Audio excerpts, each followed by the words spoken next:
namin na yon na mga Ilocana ay ugat ng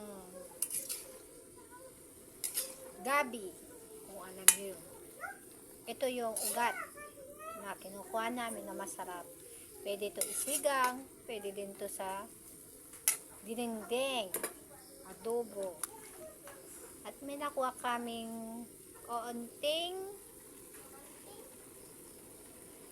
mushroom. Naimas ba nun? Ito'y nasidaon. Nakabsat.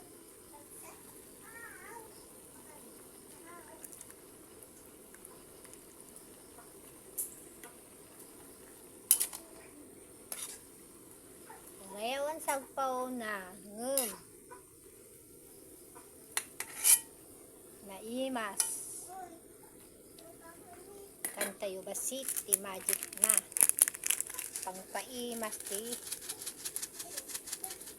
sidaon tayo. Anong samo kaya tumuwaron di magicon.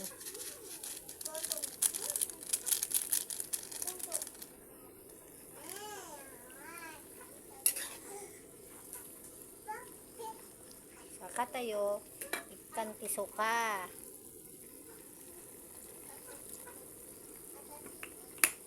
Ayan, asukal. Pangtabalansi ti lasa. Nabgad na alsengken. Kan kakabsat ko. Bawang gayang. Bawang no. Di maso nagbanglo na po. Kami na Ilocana, hindi kami maarte sa pagkain. Magpapasalamat pa kami sa Panginoon na kahit pa paano may kinakain. Kumpara mo sa ibang tao na wala na silang makain. Thank you and more blessings.